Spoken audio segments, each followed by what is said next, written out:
বনবাস তাই আইয়ুব নবীর ইতিহাস, রহিমা বিবির বনবাস। যা পালা শুরু করার আগে আমি এই যে দৌলত ভাইয়ের কাছে জিজ্ঞাসা করব যে আপনার এই যে সনাতন ধর্মে মা বোনেরা যে আছে এখানে, সনাতন ধর্মের মা বোনেরা যে এখানে আছে,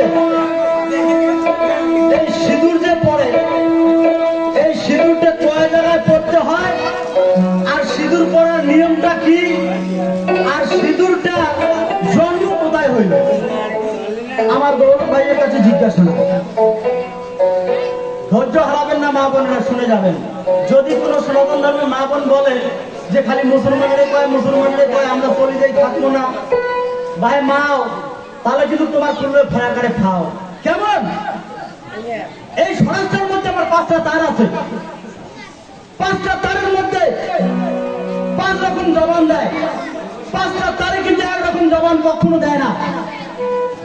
এইরকম এখানে যে আমরা 5-6 জন লোক আছি, 5-6 জনের 5-6 রকমের সুর হবে ভাই, চিন্তার কোনো কারণ নাই। তা একটা ছোট্ট একটা কথা না বললে নয়, আমি একটা কথা আপনাদেরকে বলি, নিজস্ব একটা ধর্ম আছে, আছে ভাই, নিজস্ব নিজস্ব একটা ধর্ম আছে। অবশ্যই নিজস্ব ধর্ম, যার ধর্ম সে পালন করবেন, কিন্তু এটা নয় নিজের ধর্মকে পালন করতে গিয়া অপরের ধর্মকে ছোট করা, অপরের ধর্মকে ছোট করতে গিয়া যদি নিজের ধর্মকে বড় মনে করে আপনারা যদি নামাজ পড়তে পড়তে হাঁটিয়ে করেন খাল, আল্লাহ ভগবান কোনোদিন বাঁচবে না ভাল। ওই রকম হিন্দু ভাইও যদি নিজের ধর্মকে বড় মনে করে অপরের ধর্মকে ছোট মনে করেন, তাহলে মা তোমরা 33 কোটি দেবতার দ্বারা যদি 36 কোটি দেবতার পূজা করেন, ভগবানের দরগায় তোমার ওই পূজা চলবে না, চলবে না, চলবে না। হ্যাঁ পাগলা, এই যে 5 রকম তার আছে, তার একটা গল্প শোনো ভাই। একজন ফকির সাহেব সারাদিন ভিড় করে বাড়ি আসার পথে বিরাট একটা গাছ ছিল, ওই গাছের গোড়ায় বসে আরাম বিশ্রাম করতেছে, আর ওই গাছটার উপরে বসে ওই গাছটার ডালের উপরে একটা পাখি বসে, পাখিটা একটা বল ধরছে, কি বল? ইয়া খুরুলি, ইয়া খুরুলি, ইয়া খুরুলি। সর্বনাশ! এখন এই ফকির সাহেব ওই পাখির বলটা শুনিয়া ফকির সাহেব মনে করতেছে, ওগো খোদা, সর্বনাশ! আজকে দেখো আল্লাহ, ওগো খোদা, আজকে তোমার নামে একটা গাছের আড়ালে পক্ষী বসে তোমার নামের গুণগান গাইতেছে। আল্লাহ কি কুদরতি! এমন সময় ওই রাস্তা দিয়া আসতেছে একটা ব্রাহ্মণ। ভাই ভালো করে শুনে যাবেন আমার গল্পটা। ওই রাস্তা দিয়ে একটা ব্রাহ্মণ আসতেছে, আর এই ফকির সাহেব ওই ব্রাহ্মণকে দেখিয়া, ফকির সাহেব বলতেছে, কি বলতেছে জানেন? ফকির বলতেছে, ওরে ব্রাহ্মণ, তুমি তো সারাদিন মালা তপ করো, কিন্তু দেখো এই গাছের আড়ালে একটা পাখি বসে, পাখিটাও আজকে আমার আল্লাহ খোদাকে ডাকতেছে। কিভাবে ডাকতেছে? হ্যাঁ, পাখিটা বলতেছে, খোদা কি তোর কুদরত, খোদা কি তোর কুদরত, খোদা কি তোর কুদরত। এবার ব্রাহ্মণ সাহেব ছোট হবে না হবে ভাই বলেন তো? ব্রাহ্মণ সাহেব ছোট হবে? ব্রাহ্মণ সাহেব বলতেছে, ওরে ফকির সাহেব, তুমি যেটা বলতেছো পাখিটা ওটা বল ধরে নাই, তাহলে পাখিটা কি বল ধরছে শোনো। পাখিটা বল ধরছে কি জানেন? পাখিটা বল ধরছে, হ্যাঁ, রাম লক্ষণ দশরথ, রাম লক্ষণ দশরথ, রাম লক্ষণ দশরথ। হ্যাঁ, তাহলে ফকির বলতেছে খোদা কি তোর কুদরত, ব্রাহ্মণ বলতেছে রাম লক্ষণ দশরথ। কি ভাই, দুইজনে মারামারি বাজবে না, না বাজবে? ইয়ে কবার আছে মোট ধর্ম বড়, ইয়ে কবার হচ্ছে মোট ধর্ম বড়। আরে হামুকের ঘর, দুইজনে বাজি গেছে লড়াই। ওই যে মূর্তির অসুবিধা একটা কথা বলে না, যে জ্ঞানী লোকের সাথে দোস্ত করা যাবে, জ্ঞানী লোকের শত্রুতে থাকলো, জ্ঞানী লোকের সাথে বন্ধু করা ভালো, কিন্তু মূর্খ লোকের সাথে দোস্ত করা ভালো না। কি ভাই, ঠিক কিনা? এটা বড় পুরুষের কথা, জ্ঞানী লোকের কথা। তাই না, দেখো দুইজনে পুরা মারামারি লাগে গেল। দুইজনে যখন মারামারি লাগে গেল, এমন সময় ওই রাস্তা দিয়ে আসতেছে একটা কাঁচামালি, কাঁচামালের ব্যবসা করে, ওই কাঁচামালির ব্যবসায়ীদের ওই রাস্তা দিয়ে আসতেছে, দেখে দুইজনে মারামারি লাগিয়েছে। এখন কাঁচামালের ব্যবসায়ী কয়, আরে ভাই তোমরা কেন মারামারি করতেছেন বলো তো? এরা ফকির সাহেব কখন আছে, দেখ ভাই দেখ, পাখিটা কখন আছে, খোদা কি তোর কুদরত, ব্রাহ্মণ কবা লাগছে পাখিটা বলে কবা লাগছে রাম লক্ষণ দশরথ। তুই কত পাখিটা কি করে এলা এই কাঁচামালের ব্যবসায়ীদের ইয়েরা কয় তোমরা অল্প একটু থামো, আমাকে শুনবে দাও। এলা ইয়েরা খানে শুনিয়ে কি কয় জানেন? তুই যেটা করছিস ওটাও খাও, ইয়ে যেটা কমাচ্ছে ওটাও খাও, মুই যেটা কম সেটিয়ে ধরি নাও। পাখিটি কি কমাচ্ছে জানেন? ওষুধ পেঁয়াজ অদ্রক, ওষুধ পেঁয়াজ অদ্রক, ওষুধ পেঁয়াজ অদ্রক। ইয়ে যে কাঁচামালের ব্যবসা করে ওষুধ পেঁয়াজ বেশি না হবে, এলা ইয়ের ওটা একটা ব্যবসা যথেষ্ট না। এরা তিনজনে মারামারি লাগে গেল। তিনজনে যখন মারামারি লাগে গেল এমন সময় একটা তাঁতিয়ে আসতেছে ওই রাস্তা দিয়ে, তাঁতিয়ে তাঁত বলে এরা তাঁতিয়ে কমাচ্ছে। কেন তোমরা মারামারি করে দিচ্ছেন? এরা ফকির সাহেব কয় তাঁতিয়ে ভাই পাখিতে দেখ কমাচ্ছে খোদা কি তোর কদরত। ব্রাহ্মণ কয় পাখিকে বলে কমাচ্ছে রাম লক্ষণ দশরথ। কাঁচামালি নিয়ে কমাচ্ছে ওষুধ পেঁয়াজ অদরত। তুই শুনতো পাখিটা কি কয়? এলা এই তাকিয়ে ভাই কয় তার পাখিটা কি কয় মক্কানে শুনি দাও। পাখি তো গাছের আড়ত বসে ডাকতেছে ইয়া কুরুলি ইয়া কুরুলি ইয়া কুরুলি। এলা এই তাকিয়ে ভাই শুনিয়ে কয় ওরে ভাই তুই যেটা কয় তোরটাও ফাও, ইয়ে যেটা কয় ওটাও ফাও, ইয়ে যেটা কয় এটাও ফাও, মোটটা ধরিয়ে নাও। পাখিটা কবা লাগছে হ্যাঁ নালনীল সদরক, নালনীল সদরক, নালনীল সদরক। নালনীল সাদা তার মানে উনি যেটা ওই তাঁতির ব্যবসা ওই একটা জাতের টান। একে চাইরো জনে বাজি গেছে লড়াই, চাইরো যখন লড়াই বাজি গেছে এমন সময় ভাই একজন ডাক্তার বাবু ওই রাস্তা দিয়ে যাবার না।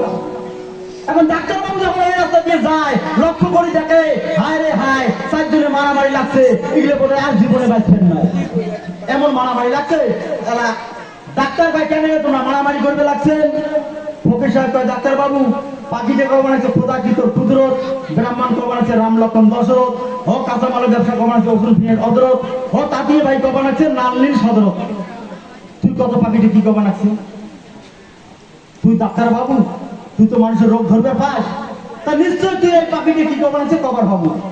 এলা ডাক্তার বাবু কয় তোমরা দিলে কমাচ্ছে উল্লেখ করলে ভাই ভাবলে একটাও নয়। পাখি যে কমাচ্ছে শিবে জল বড়ি চাবলা, শিবে জল বড়ি চাবলা, শিবে জল বড়ি চাবলা। কি ভাই হচ্ছে? এবার 5 জনে লড়াই করতে করতে ওই জায়গায় 5 জন ব্যক্তির মৃত্যু হয়ে গেছে। ভাই কোন হিন্দু ভাই ব্রাহ্মণকে নিয়ে গিয়ে দাপন করে না, ছিনে জলে যায় না, কোন ফকির সাহেব নিয়ে যায় বা কবরস্থ করে না। 4 জনে 5 জনে মারামারি করতে করতে একখানে 5 জন মারা গেছে। ওইখানে মাটি ঢিবি তুলতে তুলতে ওইখানে একটা মাটি উড়ি মাটি তুলিয়ে ঢিবি নাড়তেছে। এইরকম ভাই আমরা যদি কারো হিংসা করি, কারো জাতের প্রতি হিংসা করি, তাহলে আমার মারামারি করি আমার মরা ছাড়া উপায় নাই। তবে যার যার একটা জাতের ধর্ম সেই সেই পালন করতে হবে, অন্যের ধর্মকে ছোট করে নয়। দেবের সন্তান মহাদেব 33 কোটি দেবতার বড়, এত বড় মহাদেব একটা হইয়া একদিন এমন একটা অপকর্ম করলো। এবার ভাইয়ে ভাইয়ে পাচ্ছে তার মহাদেবের পরনে বাঘের ছাল কি করে আসলো? আমি আমার গৌরব ভাইয়ের কাছে আমি জিজ্ঞাসা করে যাই। তাই যত ধরে থাকেন আর কথার দিকে থাকেন। আমার কাছে প্রশ্ন করেছে ভৈরী সব মনে আছে, আমি বলতে চাই আসরটার মধ্যে ওইটা একটা অস্ত্র নিয়ে যাই, প্রশ্নের জবাব দিয়ে যাই। ধৈর্য ধরে থাকো আর আমার কথার দিকে থাকো। যে মা বোনের বিয়ে হয়েছে সে মা বোনটা তার 41টা স্বামী আছে, যে মা বোনের বিয়ে হয় নাই তার 40টা স্বামী আছে। কথা মিথ্যে নয়, কথা সত্য হয়, এটা আমি তার প্রশ্নের জবাব দিয়ে যাই। আপনার শুনে যাবেন কি করে ভাই? যে মা বোনের স্বামী আছে যে মা বোনের স্বামী আছে আপনার বলবেন, আমি বলবো আপনারা মনে মনে বুঝে নেবেন। স্বামীর সেবা করা, স্বামীর সেবা যত্ন করা এটা কি ফরজ? বলেন স্বামীর সেবা করা ফরজ না নফল না ওয়াজিব? আমাকে জবাব দেবেন। সঠিক জবাব যদি দিতে পারেন, সঠিক জবাব যে নারী দিতে পারবে আমি বুঝবো সেটাই সঠিক প্রকৃত নারী। কি স্বামীর সেবা কি ফরজ নাকি? সাব্বাস ভাই মাও খুললে তোমার ভয়াকারে খাও। স্বামীর সেবা যত্ন করা ফরজ, তা ওই রকম 30টা রোজা রাখা কি ফরজ? 30টা রোজা রাখাও কিন্তু ফরজ। 5 ওয়াক্ত নামাজ কি ফরজ? 5 ওয়াক্ত নামাজ কিন্তু ফরজ। 5 কলেমাও ফরজ। তাই এবার দেখো 30টা রোজা ফরজ, 5 ওয়াক্ত নামাজ ফরজ, 30 পাঁচে 35, 5 কলেমা জানা থাকবে এটা ফরজ। 5 কলেমা জানতে হবে, যে মুসলমান হবে 5 কলেমা না জানলে তার মুসলমানের খাতায় নাম থাকবে না। তাহলে কত হলো? 5 ওয়াক্ত নামাজ ফরজ, 5 কলেমা ফরজ, 30টা রোজা ফরজ, 40টা হলো। তাহলে এই 40টা কর্ম আপনাকে করতেই হবে যে সঠিক মুসলমানের নারী হবে।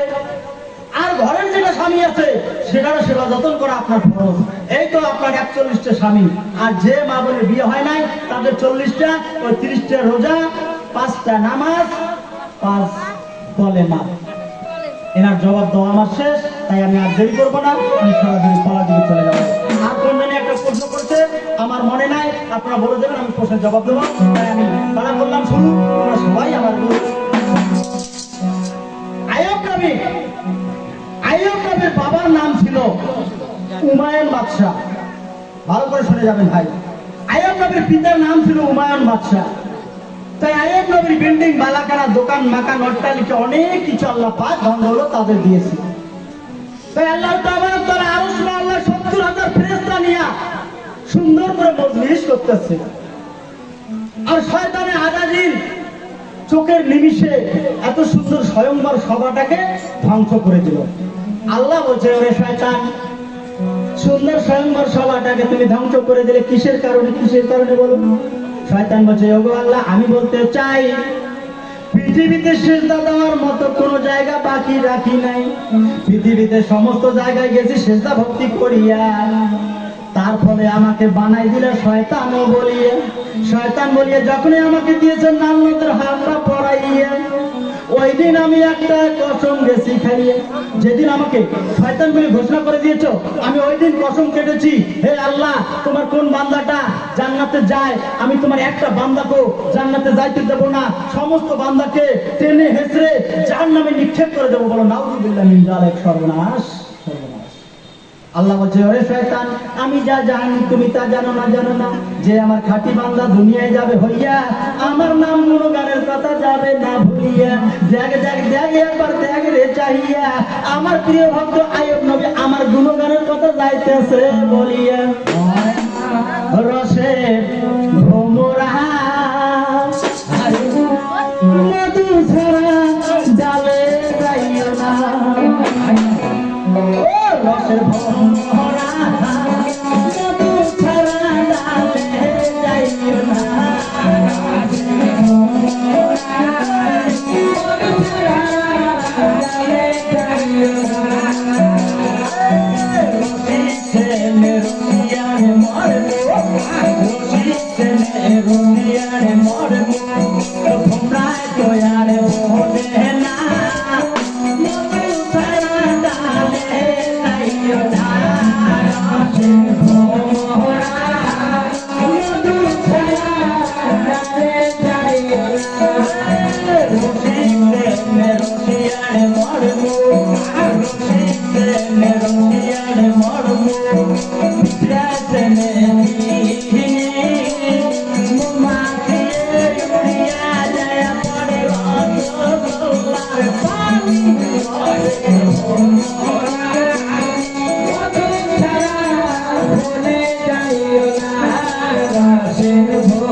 আল্লাহ বলছে, ওরে শয়তান, আমি যা জানি তুমি তো জানো না।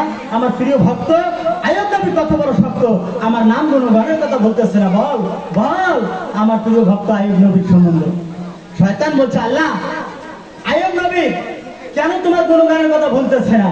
তার বিল্ডিং বালাখানা 750 থেকে জমি রয়েছে, তার তো কোনো অভাব নাই, তার কারণে তোমার নামের গুণগানের কথা বলতে পারে না। আল্লাহ বলছে, ওরে শয়তান, বল আমার প্রিয় ভক্ত আইয়ুব নবীর সম্বন্ধে তুমি কি কথা বলতে চাস বল। শয়তান বলছে, ওগো খোদা, আমি আইয়ুব নবী এবার 18 বার দুঃখ চাই।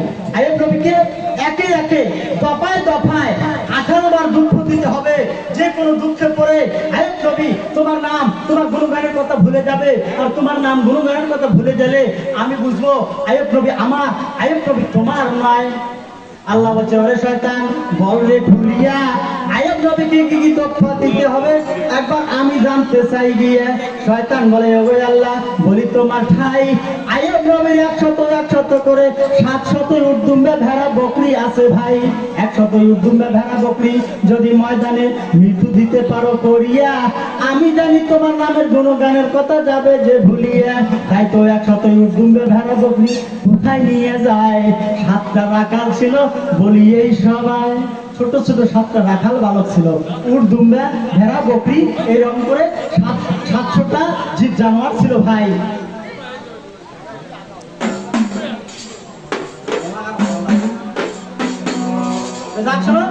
এবার যখন ময়দানে নিয়ে গেল চড়াবার জন্য, সারাদিন এবার ও ময়দানে ঘাস পানি খাওয়াইতেছে।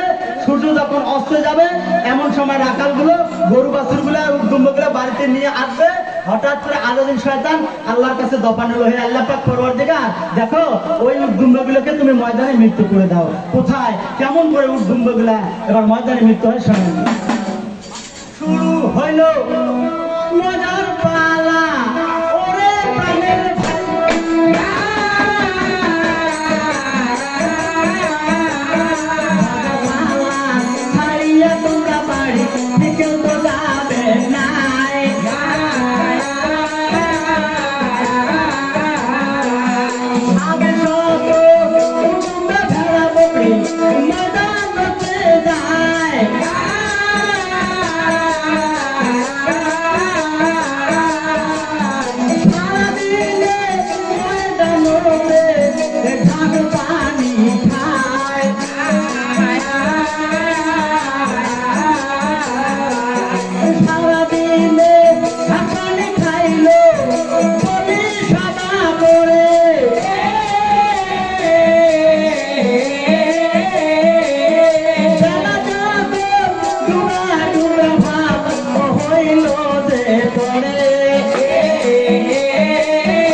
বেলা তো এবার অস্তে গেল, তাই এবার উর্দুবে ভেড়া বকরি একখানে জমায়েত করতে হবে, বাড়িতে নিয়ে যাইতে হবে। সব উর্দুবে ভেড়া বকরি একখানে জমায়েত করলো ভাই।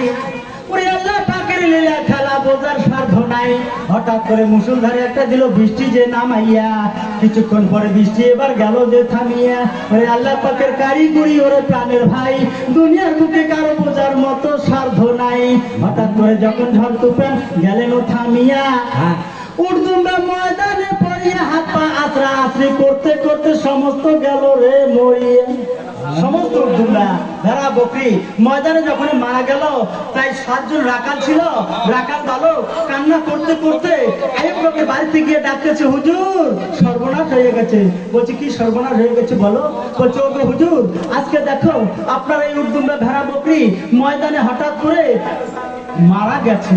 আইয়ুব নবী শোনার সঙ্গে সঙ্গে আল্লাহ শুকরিয়া আদায় করে বলতেছে, ইন্না লিল্লাহ ওয়া ইন্না ইলাইহি রাজিউন। ওরে বাবা রাখাল, ওরে রাখাল বালক, তোমরা তার জন্য কান্না করো না রে বাবা, এ তো আল্লাহর দেওয়া মাল, আল্লাহ দিয়েছে, আল্লাহ নিয়ে গেছে, তার জন্য তোমরা এক ফোঁটা চোখের পানি মাটির মধ্যে ফেলো না। আল্লাহ ছাড়াই আমি কোনো কিছুই বলতে পারবো না গিয়া, তাই তো আল্লাহর সঙ্গে আমার যত প্রীতি গেছে হইয়া, ওরে প্রীতি সকলেই জানে রে, ও মানে তারাই তারাই জানে, প্রীতি হয় সর্বহারা, শুনিবেন সকলে রে, প্রীতি সকলে জানে, তারাই তারাই জানে,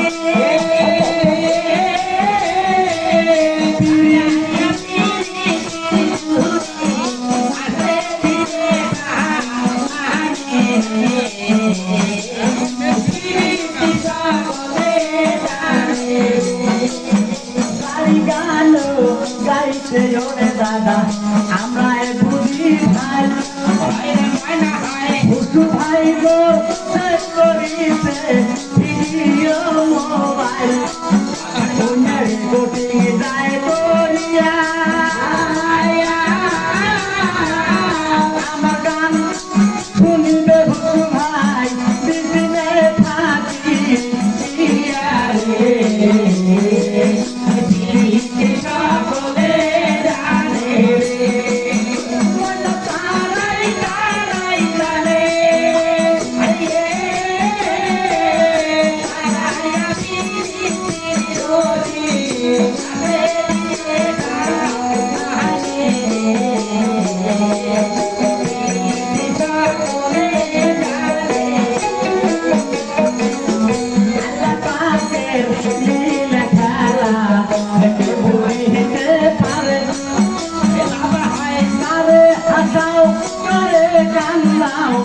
জগতের মাঝারে, তাই তো সেদিন আজাদি শয়তান আল্লাহর কাছে কয়,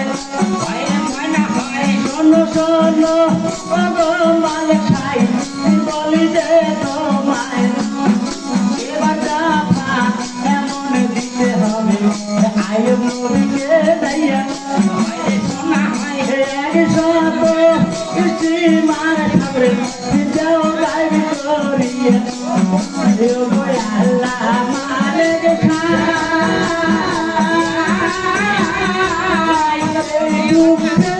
করিয়ে আয়ো তোমার গুণগান ভুলবে না আয়ো রে,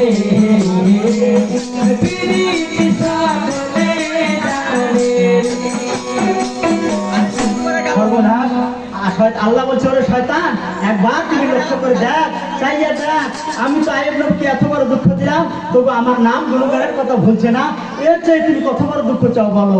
শয়তান বলছে আল্লাহ আমি এক এক করে 18টা দফা চেয়েছিলাম, কেবলমাত্র একটা দফা গুজরিয়ে গেল, এখনো 17টা দফা বাকি আছে, এবারে এমন একটা দুঃখ দিতে হবে যে আইয়ুব নবী 100 স্টিমার মালজাল নিয়ে যখন বাণিজ করার জন্য যাবে, তুমি যদি মধ্য সাগরে গাইড করে দিতে পারো, আমি জানি তোমার নাম তোমার গুণগানের কথা ভুলে যাবে। আল্লাহ বলছে ওরে শয়তান দেখো রে চাইয়া ওই 100 স্টিমার আমি দেব সাগরে গাইড দিয়ে করিয়ে, 100 স্টিমার নিয়ে দাড়ি মাঝিগণ বাণিজ করার জন্য যায়, মধ্য সাগরে হঠাৎ করে স্টিমার গুলো গায়েব হইল, হায় স্টিমার গুলো মধ্য সাগরে যখন গায়েব গেল হইয়ে, আরে ওরে দাড়ি মাঝিগণ কান্না করতে করতে আইয়ুব নবীর বাড়িতে গেল রে চলে, আইয়ুব নবীর বাড়িতে যাইয়ে দাড়ি মাঝি কান্দি কান্দি কয় শোনো শোনো ওগো হুজুর বলি যে তোমায়, ওগো হুজুর হুজুর বিরাট সর্বনাশ হয়ে গেছে হুজুর। আইয়ুব নবী বলছে ওরে দাড়ি মাঝিগণ তোমার কি সর্বনাশ হয়ে গেছে বলো, বলো তোমার কি সর্বনাশ হয়ে গেছে। তাই দাড়ি মাঝিগণ বলতেছে ওগো হুজুর 130 স্টিমার নিয়ে আমরা যখন বাণিজ্য করার জন্য রওনা দিলাম, মধ্য সাগরে এমন একটা তুফান উঠে গেল, সাগরের পানি খারাপ ভাবে এসে স্টিমার গায়ে ধাক্কা লাগতেছে, আর স্টিমার গুলো টলমল করতেছে, স্টিমার গুলো টলমল করতে করতে মধ্য সাগরে গায়েব হইয়া গেল। সঙ্গে সঙ্গে আইয়ুব নবী আল্লাহর শুকরিয়া আদায় করিয়া ওই দাড়ি মাঝিগণকে এবার সান্ত্বনা দিতেছেন, ভাইয়ে শোনো শোনো দাড়ি মাঝিগণ বলি তোমার ঠাই ওই মালের জন্য কোনো আর দুঃখ করো না গো ভাই, যে মাল আল্লাহ দিয়েছে আল্লাহ গেছে নিয়া, তার জন্য কখনো আমি যাব না দুঃখ রে করিয়ে। আমি তার জন্য কোনো দুঃখ করবো না। যাও যাও, তুমি তার জন্য কোনো কান্না কাটি করো না। আরশ থেকে আল্লাহ পাক কত খুশি হইয়া যায়। ওরে আজাদের শয়তানকে আল্লাহ তাবারক তাআলা ডাকো দিয়ে কয়, শোনো শোনো ওরে আজাদের শয়তান, দেখো শোনো রে কান খুলিয়া, ওই আয়াব নবীকে এত দুঃখ দিলাম তবু আমাকে না যায় রে ভুলিয়া। এর চাইয়ে কত বড় দুঃখ চাও তুমি আমারে বলো খুলিয়া, যে দুঃখ চাবে আমি সেই দুঃখ দেব না দেলো করিয়া। এই কথা শুনিয়া সেদিনে আজাদের শয়তান কয়, এবারে এমন একটা দুঃখ দিতে হবে ওগো আল্লাহ, আমাদের চাই বলিয়ে তোমায় আল্লাহ, এবার এমন একটা দুঃখ দিতে হবে। কি দুঃখ? যে আয়াব নবীর ঘরে 3 জন বিবি আছে, এবারে এমন একটা বিবি আয়াব নবীর ঘরে এনে দাও, তাহলে আয়াব নবীর ঘরে যখন 4র্থ নম্বর বিবি আসবে তখন ওরা সত্যি সত্যি হিংসা ডাঙাডাঙি ঝগড়াঝাটি করবে। তাই আয়াব নবী তোমার নামের গুণগানের কথা তখন ভুলে যাবে। ও ভাই আজকে দেখো আয়াব নবীর বড় বিবি আয়াব নবীকে বলছে, স্বামী গো একটা কথা শোনো। কি কথা? আমি বাবার বাড়িতে যখন ছিলাম আমি হরিণের মাংস খাইতে ভীষণ ভালোবাসতাম, তাই দয়া মেহরবানি করে আপনি হরিণ শিকারে যাবেন, স্বামী একটা হরিণ শিকার করে নিয়ে আসবেন। আমরা 3 জন সতীর নাম মনে করে, বোনের মতো মনে করে আমরা 3 জনে ভাগা ভান্টা করে নিয়ে আমরা হরিণের মাংস বসে বসে খাবো। তাই আমার এইটাই আফসোস, আমার এইটাই মনের আশা, আপনি আর দেরি করো না, এই মুহূর্তে হরিণ শিকার করতে যাও। আয়াব নবী বলছে, ওগো বিবি আমি বলি তোমার ঠাই, তোমার মনের আশা পূরণ করবো ওরে আমার ভাই। এবার বাড়ির মধ্যে তীর ধনুক আমার গেছে রেডি রইয়া, ভোরকাল থেকে ঘোড়াটা তীর ধনুক সহ আমারে দেওরে আনিয়া। যাও বিবি আমার বাড়িতে তীর ধনুকের বোঝাটা রয়ে গেছে, আর ভোরকাল হইতে ঘোড়াটা এনে আমাকে দাও, আমি এই মুহূর্তে হরিণ শিকার চলে যাবো, একটা হরিণ শিকার করে নিয়ে আসবো। তাই তোমার মনের আশা, তোমার মনের বাসনা আমি পূরণ করে দেবো। ও ভাই, স্বামী আর স্ত্রী, নারী আর পুরুষ, 2টা মনে যদি এক মন না হয়, নামাজ রোজা পূজা হজ যাকাত আল্লাহ ভগবানের দরগায় একটাও কবুল হবে না। 2টা মনে এক মন হইতে হবে। তাই বলছে নারী আর পুরুষ, স্বামী আর স্ত্রী সমান সমান অধিকার আছে। নারীর কাছে আছে পুরুষের 4টা হক, আবার পুরুষের কাছে আছে নারীর 4টা হক। কেউ কারো কাছে কোনোদিন হবে না ঠক। তাই যে পুরুষ বিবির মনের বাসনা, যে পুরুষ বিবির মনের বাসনা, মনের মকসদ পুরা করতে পারবে না, এই পুরুষের ইবাদত বন্দী আল্লাহর দরগায় হবে না ভাই। এটা আমার মুখের কথা নয়, হাদিস প্রমাণ দেয়। তাই শুনেন আয়াব নবীর বড় বিবি বলতেছে, প্রাণের স্বামী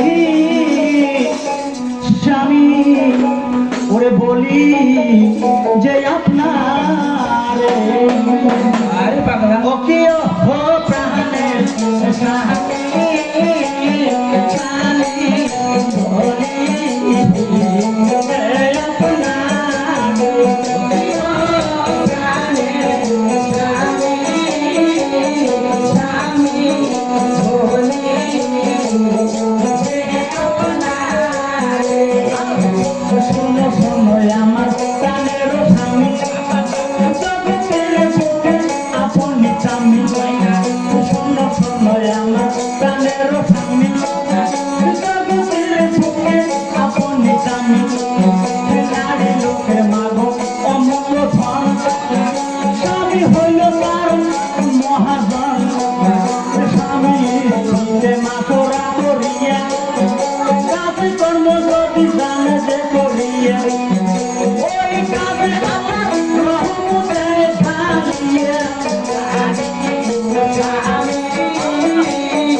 হাতে তুলে দিল স্বামী, আর দেরি করো না, আপনি এই মুহূর্তে চলে যাও, একটা হরিণ শিকার করে নিয়ে আসো। সঙ্গে সঙ্গে আইয়ুব নবী তীর ধনুক হাতে নিল ভাই, লম্ফ দিয়া ঘোড়ার পিঠে সওয়ার হইল, তাই ঘোড়ার পিঠে সওয়ার হইয়া আইয়ুব নবী যাইতেছে চলিয়া, কত দূর হইতে কত দূর সেদিন গেলেন চলিয়া, কত দূর হইতে আইয়ুব নবী কত দূর যায়, লক্ষ্য করে দেখে বিশাল একটা জঙ্গল দেখা যায়। আইয়ুব নবী লক্ষ্য করে দেখতেছে সামনে একটা জঙ্গল, না এই জঙ্গলে আমি ঢুকবো, এই জঙ্গলে ঢুকলে আমি একটা হরিণ শিকার করতে পারবো। সর্বনাশ! তাই আইয়ুব নবী ওই জঙ্গলে যখন ঢুকলো, ঢোকার পর সমস্ত জঙ্গল তন্ন তন্ন করে খোঁজাখুঁজি করতেছে, হরিণ আর পাইতেছে না। সর্বনাশ! আইয়ুব নবী বলতেছে, ওগো আল্লাহ, ওগো খোদা, ওগো সৃষ্টির স্রষ্টা, ওগো দয়াময়, আজকে আমার বিবির মনের আশা, আমার বিবির মনের মকসদ আমি মনে হয় পূরণ করতে পারবো না। কেন? এত বড় জঙ্গল, এত বড় জঙ্গলের মধ্যে আমি একটা হরিণ আজকে দেখতে পাচ্ছি। সারাদিন ঘুরতে ঘুরতে আইয়ুব নবীর শরীরখানা ক্লান্ত হয়ে গেছে, গাছের গোড়ায় বসে আইয়ুব নবী মনে মনে ভাবনা করতেছে, খোদা বলো খোদা, তাহলে কি আমি আমার বিবির মনের আশা পূরণ করতে পারবো না? তুমি তুমি যেমন করে হোক আমাকে একটা হরিণ শিকার করার তৌফিক দাও গো খোদা, আমার তৌফিক দাও। পরে আইয়ুব নবী দুই রাকাত নফল নামাজও পড়িল, পরে দুই হাত তুলে আল্লাহর কাছে দোয়া করিতে লাগিল, হায় আল্লাহ পরওয়ারদিগার, তোমার নামে 1400 না প্রশংসা করে যাই মাওলা গো, তুমি সত্তার, তুমি গফফার, তুমি জলিল, তুমি জব্বার, তোমার নাম রহমান। ওগো মাওলা গো মালিক সাহেব, রহমানের নামের গুণে আমি তোমার কাছে একটা হরিণ শিকার করতে চাই। আল্লাহ তাবারক তাআলা দোয়া নিল কবুল করিয়া, আল্লাহ পাকের আজব লীলা খেলা সেদিন গেল শুরু হইয়া। হঠাৎ করে আইয়ুব নবী সেদিন মাথা তুলিয়া চায়, সামনে জঙ্গলে বিশাল একটা তেজওয়াল হরিণ দেখতে পায়। আইয়ুব নবী দুই রাকাত নামাজ পড়ে দোয়া সেরে লক্ষ্য করে দেখতেছি জঙ্গলের মধ্যে একটা হরিণ দেখা যায়। আইয়ুব নবী হরিণটা দেখে খুশি হয়ে গেল, আল্লাহ তোমার অসীম ক্ষমতা খোদা, এই তো হরিণটা আমি দেখলাম, এই হরিণটাকে আমি শিকার করবো, এই হরিণটা শিকার করতে করতে পারলে তাই আমার বিবির মনে আশা পূরণ হয়ে যাবে। এই কথা বলি আইয়ুব নবী হরিণটা শিকার করবে ভাই, কেমন করে শিকার করবে শুনিবেন সবাই। তীর ধনুক হাতে রেডি করে নিল, এবার গিয়া কেমন করে তীর মারবে হরিণটাকে তোমরা শুনিবেন বসিয়া। আরে বাবা হরিণ মারিবে মারিবে বলে, তীর ধনুক নিল রে কি করে,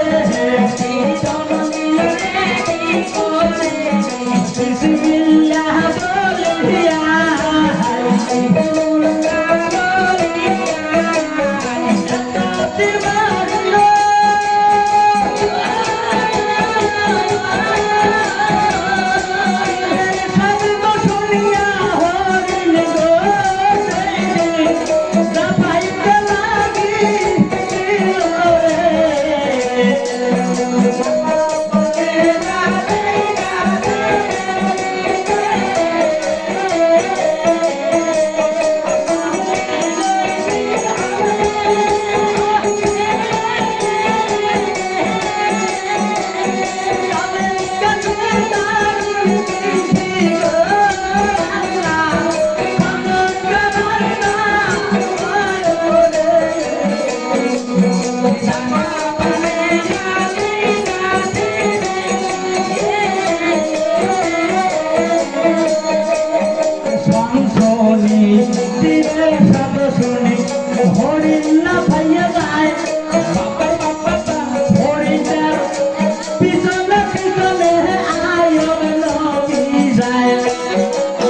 সর্বনাশ, ওই হরিণটা যখন আইয়ুব নবী একটা বিসমিল্লাহ বলিয়ে তীর মারলো ভাই, তীরের সনসনি শব্দ শুনিয়া হরিণটা দ্রুত বেগে লম্ফ দিয়ে যাইতেছে, আর ওই হরিণের পিছনে পিছনে আইয়ুব নবী ঘোড়ার পিছু সওয়ার হইয়া এবার পিছনে পিছনে যাইতেছে।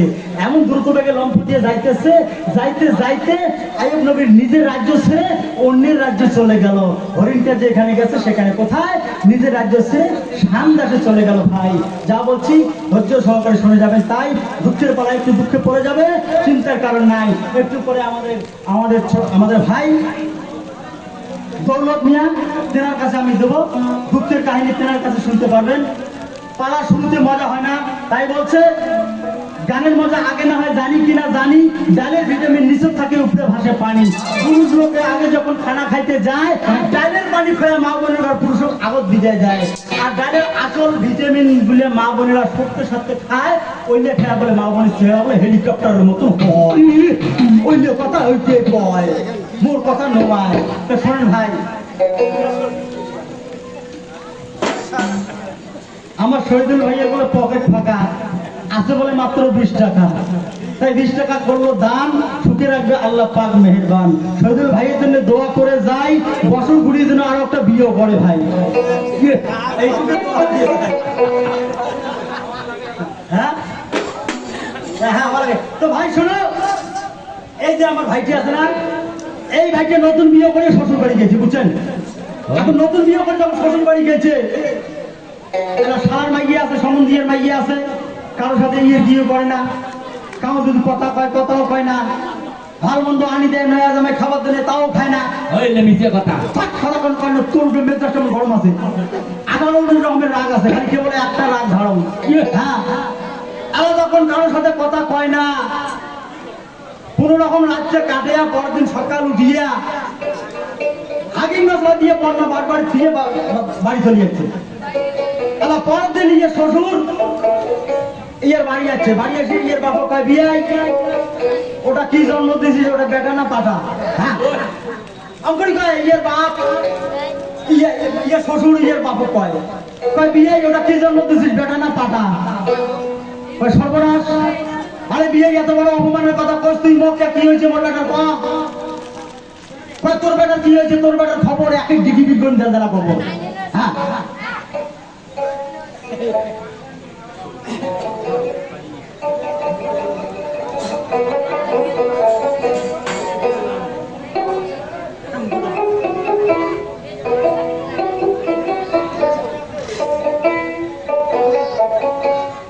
মধ্যে কোনো সব মিশে কথা।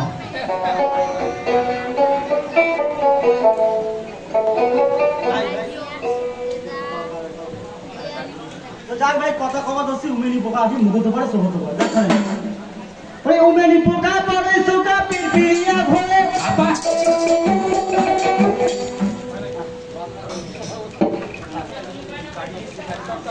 যাক গানটা ছাড়িলাম, রসে দশে গান গাইতে মনে হচ্ছে বাংলা ভঙ্গ হয়ে গেল। তো যাক শোনেন, পালা আমি ছেড়ে দেবো। শোনেন, এবার যখন আইয়ুব নবী ওই নিজের রাজ্য ছিল অন্যের রাজ্যে চলে গেছে, শ্যাম দেশের মধ্যে শাহিন বাদশাহ নামে একজন ব্যক্তি ছিল, তার বিশাল একটা ফুল বাগান ছিল, ফুল বাগান। আর ওই ফুল বাগানে ওই শাহিন বাদশাহ বিশাল একটা ম্যান্ডব ঘর বানিয়ে রেখে, অর্থাৎ হাওয়া খানার ঘর। তো শাহিন বাদশার একটি মাত্র কন্যা ছিল, নাম তার মুসাম্মদ রহিমা। রহিমা সতী 5 বছরে 5000 কিতাব তিনি অন্ধকায় মুখস্থ করেছিল। ভাই, আমার মুখের কথা নয়, আমরা কিতাব হতে পাই। তাই যখন ওই মেন্নু ঘরটা ওই ফুল বাগানে বানাইছিল, আর 5টা গেট ছিল, 5টা গেটের মধ্যে বড় আকারে লিখে দিয়েছে, যদি কোনো ভিন্ন পুরুষ বিনা অনুমতিতে এই ঘরে প্রবেশ করে তাকে 12 বছর কারাগারে বন্দী থাকতে হবে। আল্লাহ কি কুদরতি, ভগবানের কি লীলা খেলা ভাই, আমার বোঝার সাধ্য নাই। ওই ফুল বাগানে আইয়ুব নবী হরিণটার খোঁজে গিয়া ওই বাগানটা তন্ন তন্ন করলো, হরিণ পাইলো না। লক্ষ্য করে আইয়ুব নবী দেখতেছে বিশাল একটা সুন্দর পাকা করা ঘর। তো আইয়ুব নবীর মনের আশা, আইয়ুব নবীর মনের কামনা, আইয়ুব নবী মনে মনে ভাবতেছে, ওগো খোদা, এই বাগানটার মধ্যে কোথাও হরিণটা পাইলাম না, আর হরিণটা বাগানে ঢুকলো, বাগান থেকে কোথাও বাইরে গেল না। তাহলে হরিণটা কোথায় যাবে, কোথায় যাবে? নিশ্চয় হরিণটা এই ঘরের মধ্যে গেছে প্রবেশ হইয়া। আমিও ঘরের ভিতরে এবার যাব প্রবেশ করিয়া। এই বলি আইয়ুব নবী কি কর্ম করিল? ওরে ঘোড়া খানা ফুল বাগানের গাছের গোড়াতে বাঁধিল। ওরে লম্ফ দিয়ে ঘরের ভিতরে আইয়ুব নবী ঢুকে গেল ভাই। ক্লান্ত শরীরটা আইয়ুব নবীর জুড়ে গেল তাই। লম্ফ দিয়ে যখন ফুল বাগানের ওই প্রাচীর করা ঘরের ভিতরে গেল প্রবেশ হইয়া।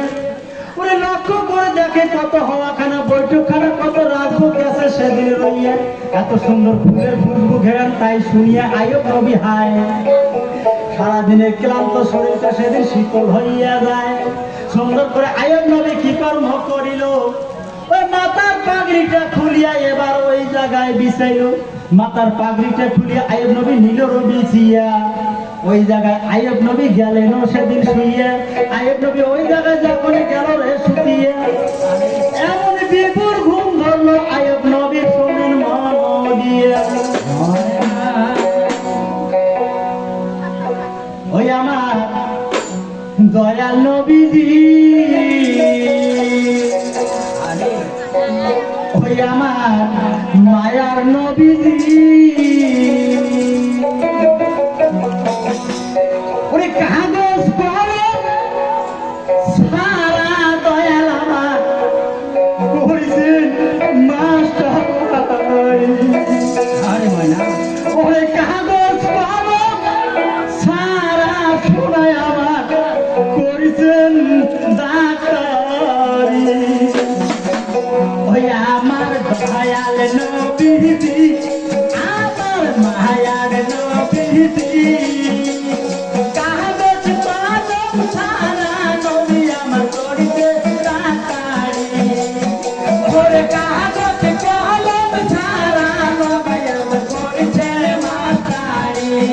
আমার মায়ার নবীজি, আমার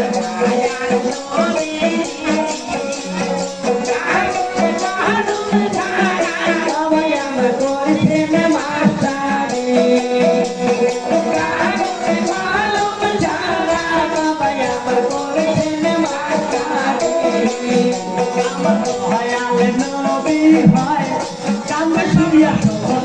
নবীজি,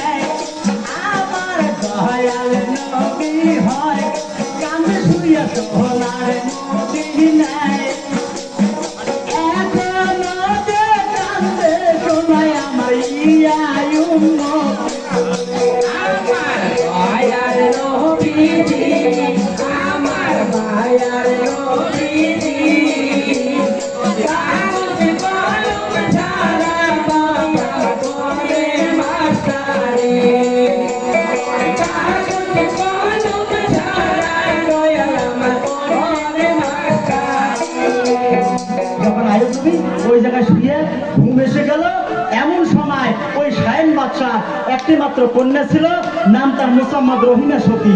রহিমা 5.5 বছর তেনার বয়স। তাই মা রহিমা তার মায়ের কাছে একদিন ওই দিন কথাটা বলতেছে। কি কথা? যে মা, মা গো একটা কথা বলি মা, শোনো। বলছে কি কথা বলতে চাস মা? রহিমা বল। তাই এবার রহিমার মা রহিমা বলতেছে, ও গো মা, আমার আব্বাজান নাকি ওই ফুল বাগানে বিশাল একটা পাকা করা ঘর বানিয়েছে মা। আমি জীবনে কোনোদিন চোখে দেখি নাই, শুধু লোকের কাছে শোনা সুর আমি শুনতে পাই। সেখানে নাকি একটা আমার আব্বাজান বেহেশতখানার ঘর বানিয়েছে। তাই আমি ওখানে যাব মা, আমাকে হুকুম দাও না। সর্বনাশ, রহিমের মা বলতেছে, ওরে মা রহিমা, আমি তোমাকে একাই কি করে পাঠাইতে পারি মা? আমি তোমার বাবার কাছে হুকুম না নিয়ে আমি যে তোমাকে পাঠাইতে পারি না। কারণ সেখানে এই আইয়ুব নবী শুয়ে আছে, আইয়ুব নবী ওই জায়গায় শুয়ে আছে। মা রহিমা আত্মা পরাণ প্রাণ হচ্ছে না। তাই আল্লাহ পাক তাই একটা কথাই বলছে, হিল্লায় রোজগার বাহানায় মরণ। আল্লাহ পাক কার কোথায় কিভাবে সাক্ষাৎ করে দেবে তোমরা আমরা বোঝার মতো কারো শক্তি থাকবে নাই। তাই তো সেদিন মা রহিমা মায়ের কাছে কয়, শোনো শোনো মা জননী, বলি যে তোমায় আর দেরি করো না, দেরি করো না, দেরি করো না গিয়া আব্বার কাছে হুকুম পানা তুমি আইসো একবার নিয়ে। তাড়াতাড়ি আব্বার কাছে হুকুম নিয়ে আসো তাই, আর আমার দেরি এবার সহে নাই তো গিয়াই। মা, আব্বার কাছে তুমি তাড়াতাড়ি হুকুমখানা নিয়ে আসো মা, আমি করতে পারি না, আমি কতক্ষণে এই হাওয়াখানার ঘরে যাইতে পারি? আমার আব্বা যদি আমাকে ওই হাওয়াখানার ঘরে যাইতে নিষেধ করে, মা তুমি যদি আমাকে নিষেধ করো, তোমার এবার দেখো বাধা নিষেধ উপেক্ষা করে আমি কিন্তু যাব ওই হাওয়াখানার ঘরে। এই কথা যখন মা রহিমা বলছে বরাবর, তার মা জননী এবার কি করে থরথর। তার মা জননী বলছে সে ওগো মা রহিমা, তাই তোমার আব্বার কাছে হুকুম নিয়ে আসবো, তাড়াতাড়ি চলে যাই। আর তুমি অত উতলা হইও না গিয়া, একটুখানি সবুর ধৈর্য মা, তুমি যাও করিয়া, একটু ধৈর্য ধরো, আমি তোমার আব্বার কাছে হুকুমখানা নিয়ে আসবো। এই কথা বলে রহিমার মা তাই শাহিন বাদশার কাছে গেল, রহিমার বাবার কাছে গেল, গিয়া বলতেছে ওগো স্বামী, জগতের বুকে আপনি দামি, তাই একটি কথা বলতে চাই আমি। আপনার মেয়ে রহিমা এবার আমার কাছে এবার আর্জি জানাইতে গিয়া ওই হাওয়াখানার ঘরে রহিমা যাইতে চাই গো ভাইয়ে। বলো স্বামী, আপনার মেয়ে রহিমা ওই হাওয়াখানার ঘরে যাওয়ার জন্য আমার কাছে বলতেছে, বলো তাকে কি পাঠাবো? শাহিন বাদশা বলছে না বিবি, না না, আমার মেয়ে রহিমা সতী, জীবনে ভিন্ন পুরুষ তার মুখ দর্শন করতে পারে নাই। আর আজকে যে রহিমাকে ওই ঘরে একাই পাঠাবে, রহিমা যাওয়ার পথে অনেক ভিন্ন পুরুষ তাকে দেখতে পারে, লোভ লালসা করতে পারে, আমিও গুণাগারী হয়ে যাব, আমার মেয়েও গুণাগারী হয়ে যাবে। তাই এবার দেখো আমার মেয়ে রহিমাকে একাই আমি পাঠাবো না, একাই কখনো পাঠাইয়ে দিতে পারবে না। আমার রহিমা যদি যাইতে চায় তাহলে রহিমাকে 50-60 সতী, 5 জন সখী সাথী করে ডালা চাইলেন সাজে গুজে তার হাতে দাও। ওই ডালা চাইলেন নিয়ে 5 জন সখীর মাঝখানে থেকে নৃত্য করতে করতে হাওয়াখানার ঘরে যাবে গিয়া, ওই হাওয়াখানায় গিয়া এবার আসিবে ফিরিয়া। এই কথা যখন রহিমের মা শুনতে পায়, 5 জন সখী সুন্দর করে সেদিন যে সাজায়, ডালা চাইলেন হাতে দিয়া রহিমাকে বলছে তাই, শোনো মা রহিমা তোমার জানাই, 5 জন সখীর মাঝখানে তুমি থাকো এবার যাইয়া। 5 জন সখী এবার তোমাকে রাখিবে ঘিরিয়া, নৃত্য করতে করতে হাওয়াখানার ঘরে মা যাইবে রে চলিয়া, ভিন্ন পুরুষ জীবনে তোমাকে দেখিতে পারবে না। তাই 5 জন সখী নিয়ে মা রহিমা কেমন করে এবার হাওয়াখানার ঘরে যাইতেছে শোনেন। ঘরে দাসী লইয়া ওরে রহিমা সতী, আরে ওরে মা হাওয়াখানায় চইলা যায়, দাসী লইয়া রহিমা সতী মনে বাগানে চলিয়া যায়, দাসী লইয়া রহিমা সতী ফুলে বাগানে চলিয়া যায়, দাসী লইয়া রহিমা সতী ফুলে বাগানে চলিয়া যায়। 5 জন সখী চৌদিকে ঘিরি রয়, মা রহিমা মাঝখানে দাঁড়ায়, 5 জন সখী চৌদিকে ঘিরি রয়, মা রহিমা মাঝখানে দাঁড়ায়, ডালা চাইলো হাতে নিয়া, ডালা চাইলো হাতে নিয়া, ডালা চাইলো হাতে নিয়া, নৃত্য করিতে করিতে যায়, দাসী লইয়া রহিমা সতী বাগানে চলিয়া যায়, দাসী লইয়া রহিমা সতী ফুলে বাগানে চলিয়া যায়। 5 জন সখীর মাঝখানে নৃত্য করতে করতে মা রহিমা ওই হাওয়াখানার ঘরে চলে গেল, যাইয়া সর্বনাশ মা রহিমা লক্ষ্য করে দেখতেছে এত সুন্দর সুন্দর হাওয়াখানা, বৈঠকখানা, ফুলের সুধারান। তাই মা রহিমা ওই ঘরের ভিতরে ছোটাছুটি করতেছে, এটা ফুল শুনতেছে নাকে শুনতেছে, এটা ফুল ধরতেছে নাকে শুনতেছে, এইরকম করে ঘুরতে ঘুরতে ভাই হঠাৎ করে লক্ষ্য করে দেখে একটা ভিন্ন পুরুষ দেখতে পাইতেছে ভাই। হঠাৎ করে মা রহিমা দেখে লক্ষ্য করিয়া একটা ভিন্ন পুরুষ ঘরের মধ্যে আছে রে শুইয়া। একটা ভিন্ন পুরুষকে লক্ষ্য করে দেখার পর রহিমা বলতেছে 5 জন সখীকে, ওরে সখী তোমরা যাও, ওই একটা ভিন্ন পুরুষ কার হুকুমে এই আব্বার হাওয়াখানার ঘরে প্রবেশ করেছে তাকে তুমি জিজ্ঞাসা করে আসো। তাই 5 জন সখী বলতেছে, ওরে সখী তোমার আব্বার হাওয়াখানার ঘর, তুমি নিজে গিয়া ওই পুরুষটাকে জিজ্ঞাসা করো কার হুকুমে হাওয়াখানার ঘরে প্রবেশ করে গেছে। রহিমা বলছে, ওরে সখী একবার দাঁড়া থাকো না দাঁড়াইয়া, আমি নিজে গিয়া যাব পুরুষটাকে জিজ্ঞাসা করিয়া কার হুকুমে হাওয়াখানার ঘরে প্রবেশ করছে ভাই। এই কথাটা আমি নিজে গিয়া জিজ্ঞাসা করব তাই। এই বলিয়া মা রহিমা কি কর্ম করিল, ওই সামান্য আবার যাইয়া সেদিন গর্জিতে লাগিল। এই কথা বলিয়া মা রহিমা ওই আয়েব নবীর সামন বরাবর যাইয়া গর্জিয়ে গর্জিয়ে বলতেছে, ওরে পুরুষ তোর কি নাই হুক, ওরে পুরুষ তোর কি জানা ছিল না, তোর কি জানা ছিল না যে এই ঘরের মধ্যে 5খানা গেট আছে, 5খানা গেটের মধ্যে লেখা আছে যদি কোনো ভিন্ন পুরুষ এই ঘরের মধ্যে প্রবেশ করে তাকে 12 বছর কারাগারে বন্দী থাকতে হবে। তোর কি জানা ছিল না?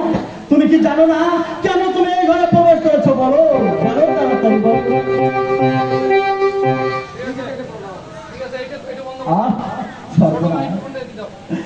আয়াব নবী এই কথা শুনে আয়াব নবী বলতেছে, ওরে বোন, আমি হরিণ শিকার করতে এসে এই হাওয়াখানার ঘরে প্রবেশ করেছি, আমি বড়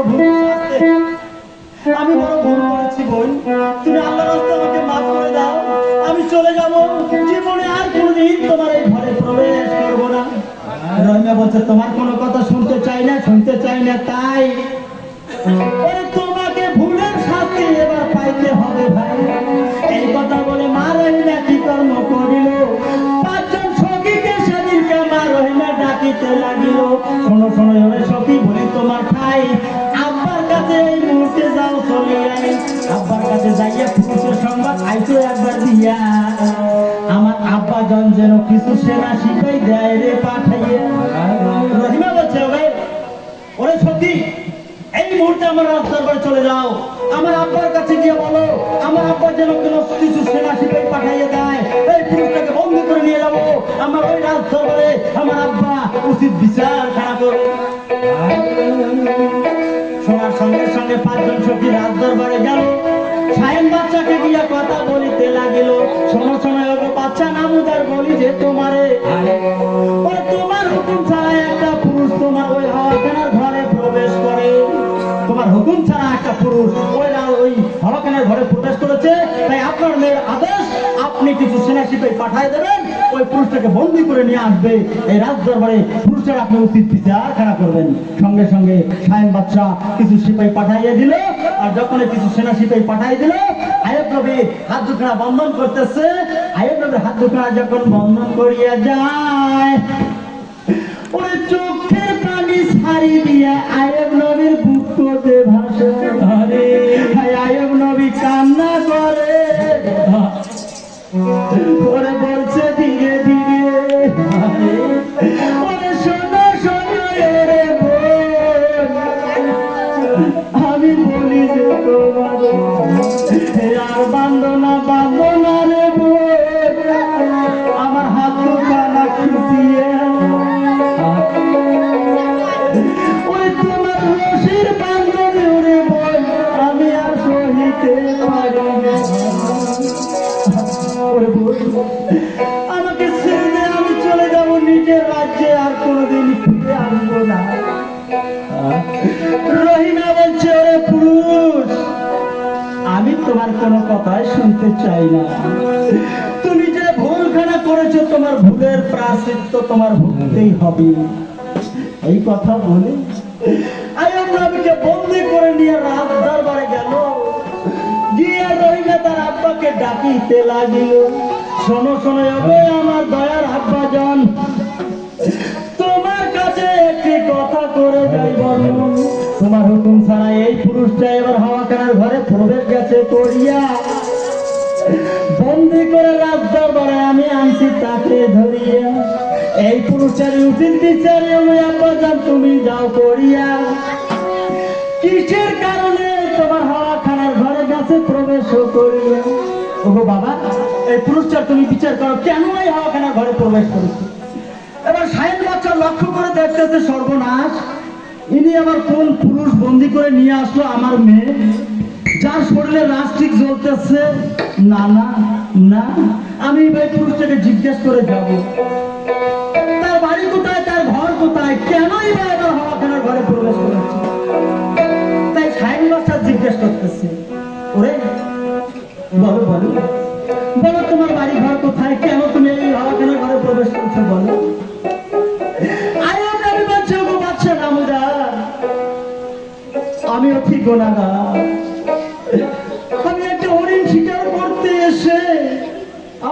হাওয়াখানার ঘরে প্রবেশ করেছি বাদশাহ।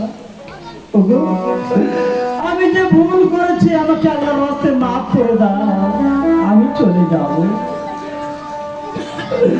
এমন মিষ্টি কথা শুনে শাহিন বাদশাহ বলছে, ওরে ওরে বলো, তুমি বলো তোমার বাবার নাম কি, তোমার মায়ের নাম কি, তোমার বাড়ি ঘর কোথায়, তুমি বলো। আইয়ুব নবী বলছে, বাচ্চা নাবিদা, আমার বাবা মায়ের পরিচয় আমি দিয়ে যাব।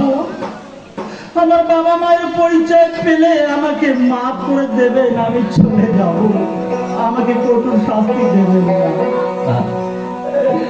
শাহিন বাদশাহ বলছে, ওরে বাবা তুমি আর কান্নাকাটি করো না, তুমি তোমার পরিচয় দিয়ে যাও। তাই আইয়ুব নবী পরিচয় দিতেছে, শোনো।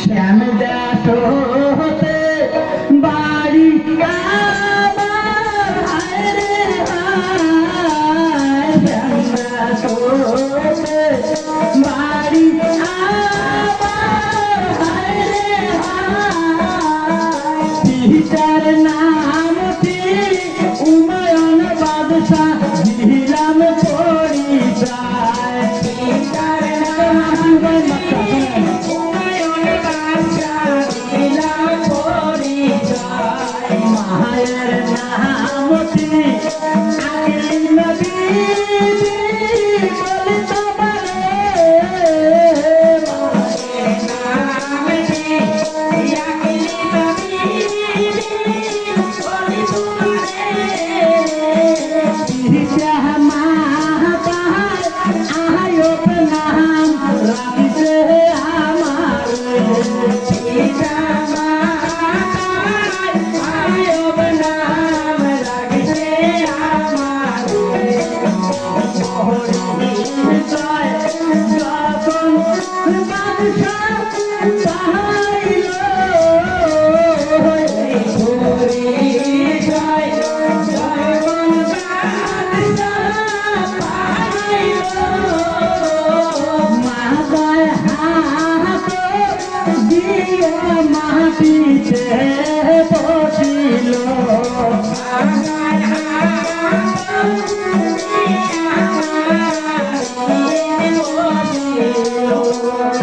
যখন পরিচয় দিল, শ্যামদাসুতে বাড়ি আমার, পিতার নাম হুমায়ুন বাদশাহ, মায়ের নাম আকলিনা বিবি, আর পিতা মাতার মহব্বত করে নাম রেখেছে আমার আইয়ুব নবী।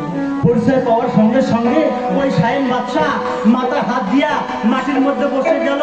তাই এবার ওই শাহিন বাদশাহ এবার মনে মনে ভাবতেছে, ওগো খোদা তোমার কি অসীম ক্ষমতা, ওগো মাওলা, আজকে আমি যার জন্য পাগল, যার জন্য আমি ইন্তজার, সেই আমার হাতের কাছে এসে পড়ে গেছে। মাওলা তোমার নামে লাখো লাখো শুকরিয়া খোদা, তোমার নামে লাখো লাখো শুকরিয়া বলে আমি শেষ করতে পারবো না মাওলা গো। যাই হোক এবার দেখো ওই শাহিন বাদশাহ আইয়ুব নবীকে বলতেছে, ওরে আইয়ুব, ওরে বাবা, আজকে তুমি যে ভুল করেছো, তোমার এমন ভুলের শাস্তি, তোমাকে এমন শাস্তি আমি দেবো, আমি যে গেটের মধ্যে লিখে দিয়েছি 12 বছর বন্দী করে রাখবো, আমার হুকুম ছাড়া যে প্রবেশ করেছে। তাই তুমি তো আমার হুকুম ছাড়া হাওয়াখানা ঘরে প্রবেশ করেছো বাবা, তাই আমি তোমাকে 12 বছর রাখবো না, আমি তোমাকে সারা যাবজ্জীবনের জন্য বন্দী করে রাখবো। এই কথা শোনার সঙ্গে সঙ্গে আইয়ুব নবী চোখের পানি দিলেন সারিয়া, কান্দে সেদিন আইয়ুব নবী জারে জারে হইয়া, এত বড় কঠোর শাস্তি বাদশাহ নামদার দিবেন না গো মোরে। আল্লাহর রাস্তায় আমার ভুল খারাপ তুমি দিও ক্ষমা মাফ করে। আইয়ুব নবী যখন কান্না করতে করতে চোখের পানি দিয়ে বুক ভাসে যাইতেছে, শাহিন বাদশাহ বলতেছে, বাবা আইয়ুব তুমি তার জন্য কান্নাকাটি করো না রে বাবা, তুমি রেডি হয়ে যাও, আমি আমার মেয়েকে দিয়ে তোমার বিয়ে শাদী পড়াইয়া দেব বাবা। আমার মেয়ে যে রহিনা তোমাকে ধরে নিয়ে এসেছে, সেই রহিনাকে আমি তোমার হাতে তুলে দেব বাবা। তুমি না কথা বলতে পারো না কখনো, তুমি রাজি হয়ে যাও, তুমি রাজি হইয়া যাও। মা তাই শোনে, যে রহিনা বন্দি করে নিয়ে আসলো সেই রহিনাকে আইয়ুব নবীর হাতে তুলে দেবে। আইয়ুব নবী বলতেছে, বাদশা নামদার এত বড় সর্বনাশ আপনি করবেন না, এত বড় সর্বনাশ আপনার মেয়ের আপনি করতে পারেন না, কারণ আমার ঘরে 3 জন বিয়ের বিবি রয়ে গেছে। বাদশা নামদার 3 জন বিবি রয়ে গেছে, শাহিন বাদশা বলতেছে, ওরে বাবা আইও, 3 জন কেন? তোমার ঘরে যদি 10 জন বিবিও থাকে, তবুও আমার মনের আশা, আমার মনের বাসনা, তোমার বাবার সঙ্গে আমার বাল্যকালের বন্ধু ছিল, একসঙ্গে আমরা স্কুল কলেজে লেখাপড়া করতাম, আর একসঙ্গে যখন স্কুল কলেজে লেখাপড়া করতাম তখন তোমার বাবার সঙ্গে আমার একটা ওয়াদা ছিল যে তোমার ঘরে যদি ছেলে সন্তান হয় আমার ঘরে মেয়ে সন্তান দিয়ে বিয়ে দেবো, আর আমার ঘরে যদি মেয়ে সন্তান হয় তোমার ঘরে ছেলে সন্তান দিয়ে বিয়ে দেবো। তাই বাবা, তোমার বাবার ওয়াদা আমার ওয়াদা, আবার দেখো কখনো আল্লাহ পাক অলঙ্ঘন করতে পারে না। তুমি রাজি হয়ে যাও, উজু ফুজু করে যাও, আমার মেয়েকে তোমার হাতে তুলিয়ে দেবো। এই কথা বলিয়া আইয়ুব নবী গেল রাজি হইয়া, সুন্দর করে উজু ফুজু করে গেলেন বসিয়া।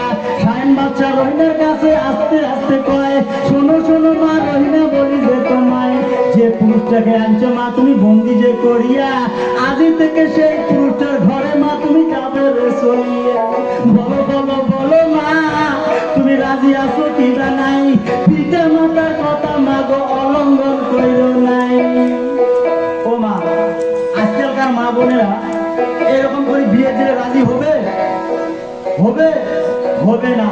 কারণ আজকালকার ছেলে হোক মেয়ে হোক, যার যেটা পছন্দ হয়েছে তার সঙ্গে বিয়ে দিতেই হবে, চাই বাবা মা রাজি হোক, চাই বাবা মা রাজি না হোক। কি ভাই, ঠিক কি না?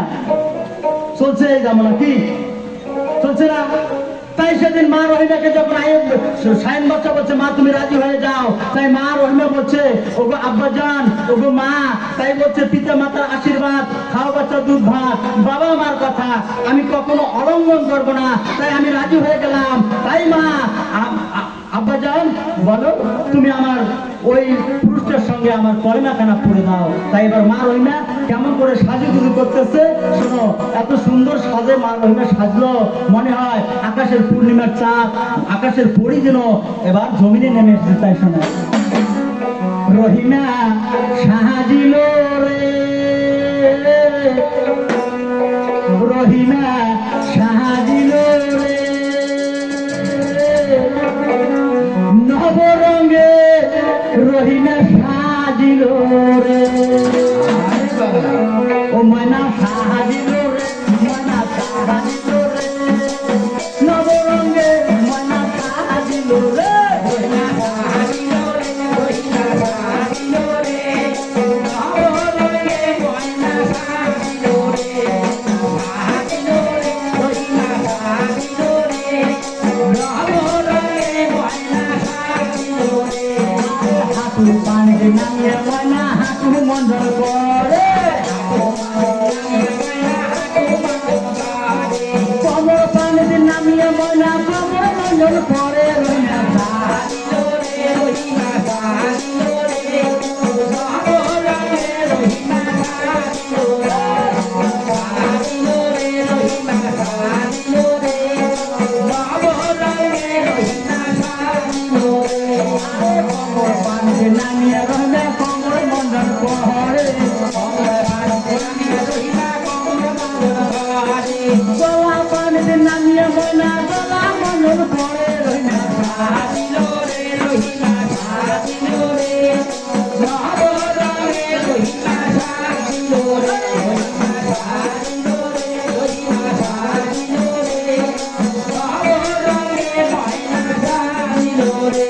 আরে গলা পানে নামিয়ে ময়না গলা মন্ডল করে, গলা পানে নামিয়ে ময়না গলা মন্ডল করে, কান্দি পানে নামিয়ে ময়না কপে ডুবে পারে, ময়না সাজিল রে, ময়না সাজিল রে, নবরঙ্গে রহিমা সাজিল রে, ময়না সাজিল রে, রহিমা সাজিল রে, নবরঙ্গে ময়না সাজিল রে। আরে সাজিয়া গুজিয়া ময়না হাতে নিল পান, সাজিয়া গুজিয়া ময়না হাতে নিয়া পান, আরে সাজিয়া গুজিয়া ময়না হাতে নিল পান, সাজিয়া গুজিয়া ময়না হাতে নিয়া পান, ময়না ঘর থাকে বাহির হইল পূর্ণিমারে চান, ময়না সাজিল রে, ময়না সাজিল রে, নবরঙ্গে ময়না সাজিল রে, রহিমা সাজিল রে, রহিমা সাজিল রে, নবরঙ্গে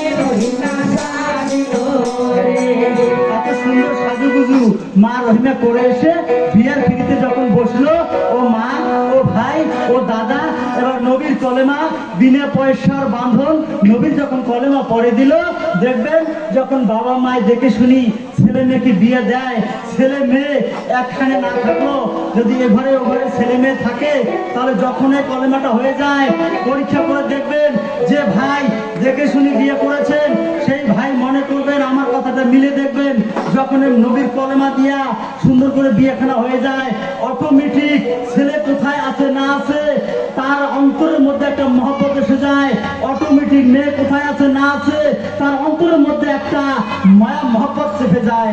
সুন্দর করে যখন বিয়ের কলেমা হয়ে গেল, অটোমেটিক তার মধ্যে একটা মহব্বত এসে গেল।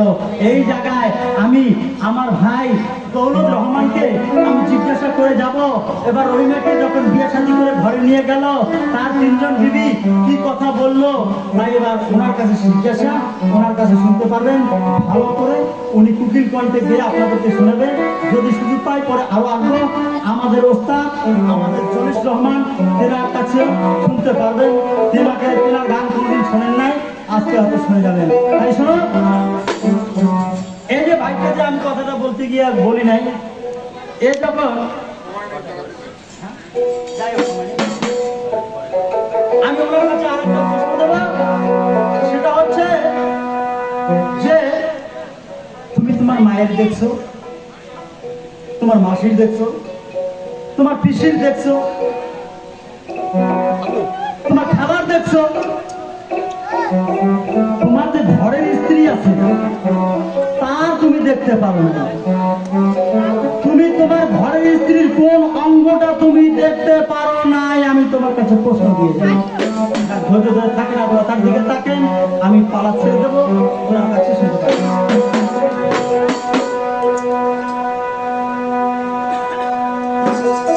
ওই যাবো যাবো যাবো মজার কথা সারান দিয়ে যাই,